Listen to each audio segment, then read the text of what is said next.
Kasih karunia dan damai sejahtera dari Allah Bapa dan dari anaknya Yesus Kristus menyertai kamu sekalian. Amin. Shalom, selamat pagi bagi kita semua.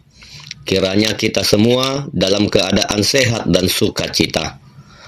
Mari kita mendengarkan firman Tuhan yang menjadi renungan harian pada hari ini, Selasa 17 Februari 2026, sesuai dengan Almanak HKBP yang tertulis di Kolose pasal yang pertama ayat 15. Ia adalah gambar Allah yang tidak kelihatan, yang sulung, lebih utama dari segala yang diciptakan. Demikian pembacaan firman Tuhan. Saudara-saudari terkasih, ayat ini membawa kita masuk ke dalam salah satu pernyataan tentang siapa Yesus Kristus sesungguhnya. Ini adalah dasar iman kita.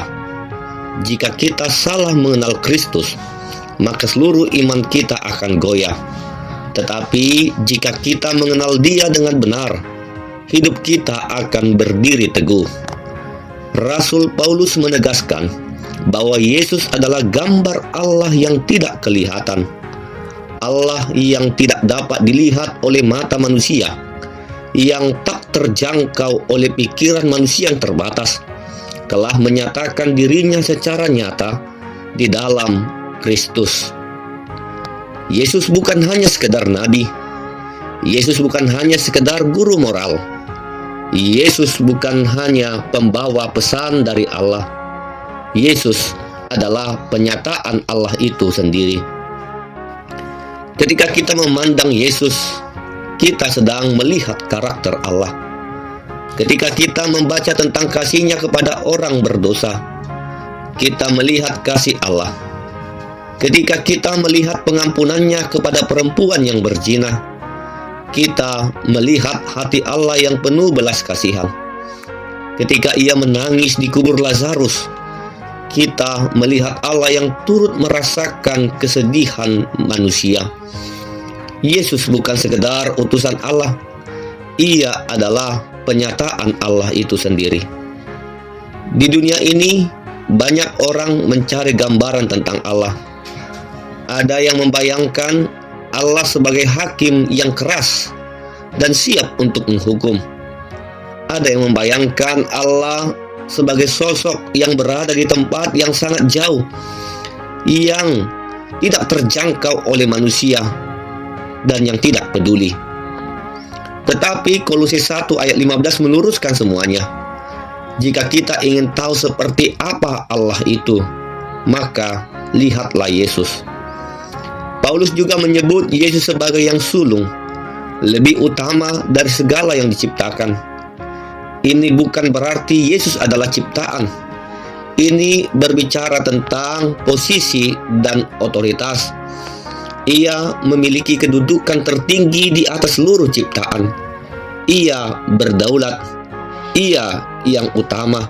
Segala sesuatu ada di bawah otoritasnya. Ia lebih tinggi daripada para malaikat. Ia lebih tinggi dari pemerintah dunia. Ia lebih tinggi dari segala kuasa-kuasa yang ada di dunia ini. Ia lebih tinggi dari segala sesuatu yang pernah ada di dunia ini. Oleh karena itu, ada satu pertanyaan yang hendak kita renungkan. Apakah Kristus sungguh menjadi yang terutama dalam hidup kita? Seringkali kita menjadikan pekerjaan yang terutama.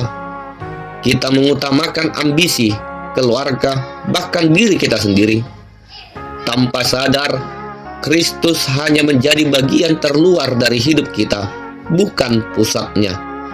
Padahal firman Tuhan berkata bahwa Ia adalah yang terutama dari segala yang ada. Jika Ia sungguh yang terutama, maka Ia menjadi pusat dalam keluarga kita. Ia menjadi dasar dalam pekerjaan kita. Ia menjadi arah dalam pelayanan kita. Dan bukan hanya itu, jika Yesus adalah gambar Allah, maka hidup kita dipanggil untuk menyatakan gambar dan kemuliaan-Nya. Dunia seharusnya bisa melihat gambaran Kristus melalui sikap, perkataan, dan keputusan yang kita ambil di tengah-tengah kehidupan kita. Ketika kita mengasihi, mengampuni, berlaku jujur, dan hidup dalam kebenaran, kita sedang memancarkan gambar Kristus kepada dunia ini. Oleh karena itu, jadikanlah Yesus menjadi pusat, sumber, dan tujuan hidup kita. Tuhan memberkati kita.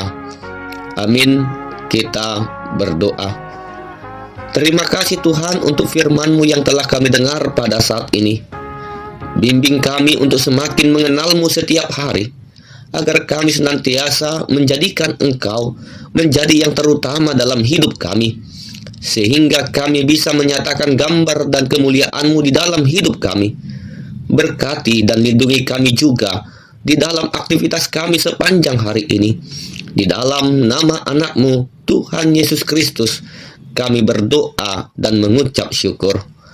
Anugerah Tuhan Yesus Kristus, kasih setia dari Allah Bapa, dan persekutuan dari Roh Kudus kiranya menyertai kamu sekalian. Amin.